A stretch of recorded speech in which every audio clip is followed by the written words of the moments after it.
அனைவருக்கும் வணக்கம். தமிழ் சினிமாவில் நடந்த ஒரு மேஜிக்கை பத்தி இந்த பதிவிட பார்ப்போம். அந்த மேஜிக்கை நடத்தினது இந்தியா முழுவதும் திரைக்கதை மன்னன்னு புகழப்படுகிற நம்ம திரு கே பாக்யராஜ் அவர்கள்தான். 1970 வருடத்திற்கு பிறகு மக்கள் திலகம் எம்ஜிஆர் அவர்கள் புதுமை இயக்குனர் ஸ்ரீதர் அவர்களோட இயக்கத்தில் உரிமை குரல்ங்கிற திரைப்படத்தில் நடித்தார். அந்த திரைப்படம் மிகப்பெரிய வெற்றி அடைஞ்சது. அதன் பிறகு இயக்குனர் ஸ்ரீதர் அவர்களோட இயக்கத்துல மீனவ நண்பன்கிற திரைப்படத்துல மக்கள் திலகம் எம்ஜிஆர் அவர்கள் நடித்தார். அந்த திரைப்படமும் வெற்றி அடைஞ்சது. அந்த நேரத்துல மக்கள் திலகம் எம்ஜிஆர் அவர்கள் தனியா கட்சி ஆரம்பிச்சு முழு மூச்சா அரசியல்ல இறங்கி இருந்தார். அதே சமயம் திரைப்படங்களையும் எம்ஜிஆர் அவர்கள் நடிச்சுக்கிட்டு வந்தார். 1977 வருடம் அண்ணா நீ என் தெய்வம் என்கிற படத்துல இயக்குனர் ஸ்ரீதர் அவர்களோட இயக்கத்துல எம்ஜிஆர் அவர்கள் நடிக்க முடிவு செஞ்சார். படத்துக்கு பூஜை போடப்பட்டது. படப்பிடிப்பும் தொடர்ந்து நடந்துச்சு. கால்வாசி அளவு படம் முடிஞ்ச நிலையில 1977 வருஷம் தமிழ்நாட்டோட சட்டமன்ற தேர்தலுக்கான தேதி அறிவிக்கப்பட்டது. உடனே எம்ஜிஆர் அவர்களும் தமிழ்நாடு முழுக்கவும் முழு மூச்சா தேர்தல் பிரச்சாரத்தில் இறங்கினார். இதனால அண்ணா நீ என் தெய்வம் திரைப்படம் கால்வாசி படம் எடுத்த நிலையில் அந்த திரைப்படம் நின்று போனது. அதன் பிறகு 1977 நடந்த தேர்தலில் எம்ஜிஆர் அவர்கள் ஜெயிச்சு தமிழ்நாட்டோட முதலமைச்சராக ஆட்சியில் அமர்ந்தார். இந்த சமயத்தில் தான் இந்தியா முழுவதும் திரைக்கதை மன்னன் என்று புகழப்பட்ட திரு கே பாக்யராஜ் அவர்கள் இயக்குனர் பாரதி ராஜா அவர்களின் 16 வயதினிலே திரைப்படத்தின் மூலம் உதவி இயக்குனராக தமிழ் சினிமாவில் அடியெடுத்து வைத்தார். அதன் பிறகு இயக்குனர் பாரதி ராஜா அவர்கள் தன்னுடைய புதிய வார்ப்புகள் திரைப்படத்தின் மூலம் கே பாக்யராஜ் அவர்களை ஹீரோ ஆக்கினார். அதன் பிறகு சுவரில்லாத சித்திரங்கள் என்ற திரைப்படத்தின் மூலம் பாக்யராஜ் அவர்கள் தமிழ் சினிமாவின் இயக்குனராக ஆனார். அதன் பிறகு நடிகர் பாக்யராஜ், இயக்குனர் பாக்யராஜ், திரைக்கதை வசனகர்த்தா பாக்யராஜ் என்று கொண்டாடப்பட்டார். அதன் பிறகு மௌன கீதங்கள், இன்று போய் நாளை வா, அந்த 7 நாட்கள், முந்தானை முடிச்சு என்று தன்னுடைய ஒவ்வொரு திரைப்படங்களிலும் உச்சம் தொட்டார் பாக்யராஜ் அவர்கள். அந்த சமயத்தில் தான் மக்கள் திலகம் எம்ஜிஆர் அவர்கள் நடித்த அண்ணா நீ என் தெய்வம் திரைப்படத்தை பற்றியும் 4000 அடி எடுக்கப்பட்ட நிலையில் அந்த திரைப்படம் நின்று போனதை பற்றியும் மேற்கொண்டு என்ன செய்வது என்றே தெரியவில்லை என்றும் பேசப்பட்டது. அப்போது அந்த திரைப்படத்தில் மக்கள் திலகம் எம்ஜிஆர் அவர்கள் நடித்த காட்சியையும் மற்ற காட்சிகளையும் போட்டு பார்த்த இயக்குனர் கே பாக்யராஜ் அவர்கள் உடனே ஒரு கதையை தயார் செய்தார். அந்த கதையில் அண்ணா நீ என் தெய்வம் திரைப்படத்திற்காக எடுக்கப்பட்ட காட்சிகளை இணைத்தார். அண்ணா நீ என் தெய்வம் திரைப்படத்தில் மக்கள் திலகம் எம்ஜிஆர் அவர்கள் கதாநாயகனாக நடித்தார்.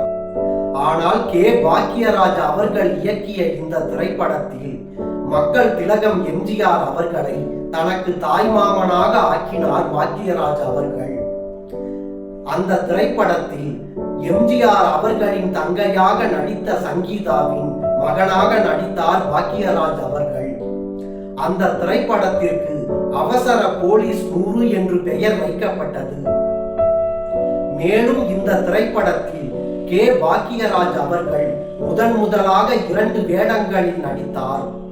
மக்கள் திலகம் எம்ஜிஆர் அவர்களின் பாணியில் ஒரு வீரமான எம்ஜிஆர், ஒரு கோழை எம்ஜிஆர் என்பது போல ஒரு கதாபாத்திரத்தில் வீரனாகவும் ஒரு கதாபாத்திரத்தில் அப்பாவியாகவும் நடித்தார் பாக்யராஜ் அவர்கள். அப்பாவியாக நடித்த பாக்யராஜ் அவர்களுக்கு போலீஸ் கதாபாத்திரம் இந்த திரைப்படத்தில். அந்த போலீஸ் கதாபாத்திரத்திற்கு ஜோடியாக சில்க் சுமிதா அவர்கள் நடித்தார். வீரனாக நடித்த பாக்யராஜ் கதாபாத்திரத்திற்கு கௌதமி அவர்கள் ஜோடியாக நடித்தார். மேலும் இந்த திரைப்படத்தில் சில்க் சுமிதா அவர்களின் கதாபாத்திரம் சிறந்த பாத்திரமாக அமைந்தது. இந்த கதாபாத்திரத்தில் சில்க் சுமிதா அவர்கள் தன்னுடைய சிறந்த நடிப்பை வெளிப்படுத்தி இருந்தார். மேலும் இந்த திரைப்படத்தில் மெல்லிசை மன்னர் MS விஸ்வநாதன் அவர்களையும் ஒளிப்பதிவாளர் V ராமமூர்த்தி அவர்களையும் வைத்துக் கொண்டு இந்த திரைப்படத்தில் அசத்தி இருந்தார் பாக்கியராஜ் அவர்கள். 1977ஆம் ஆண்டு தமிழ்நாட்டின் முதலமைச்சரான மக்கள் திலகம் MGR அவர்கள் 1987ஆம் ஆண்டு வரை தமிழ்நாட்டின் முதலமைச்சராக இருந்தார். அந்த ஆண்டே மக்கள் திலகம் MGR அவர்கள் நம்மை விட்டு மறைந்து போனார். அதன் பின்னர் 1990ஆம் ஆண்டுதான் அவசர போலீஸ் திரைப்படம் வெளிவந்தது. திரைப்படம் வெளிவந்து வெற்றியையும் பெற்றது. இந்த திரைப்படத்தில் வீராசாமி நாயுடு என்ற போலீஸ் கதாபாத்திரத்தில் கலகலப்பூட்டி இருப்பார் பாக்கியராஜ் அவர்கள். மேலும் பாக்கியராஜ் அவர்களின் திரைப்படங்களுக்கு தெலுங்கிலும் இந்தியிலும் பெரிய மார்க்கெட் உண்டு. மேலும் பாக்கியராஜ் அவர்களின் பல திரைப்படங்கள் தெலுங்கிலும் இந்தியிலும் ரீமேக் செய்யப்பட்டு வெற்றியை அடைந்திருந்தன. அவசர போலீஸ் 100 திரைப்படமும் 1994ஆம் ஆண்டு இந்தியில் ரீமேக் செய்யப்பட்டு கோபி கிருஷ்ணன் என்ற பெயரில் சுனில் செட்டி அவர்களால் எடுக்கப்பட்டு மிகப்பெரிய வெற்றியை பெற்றது.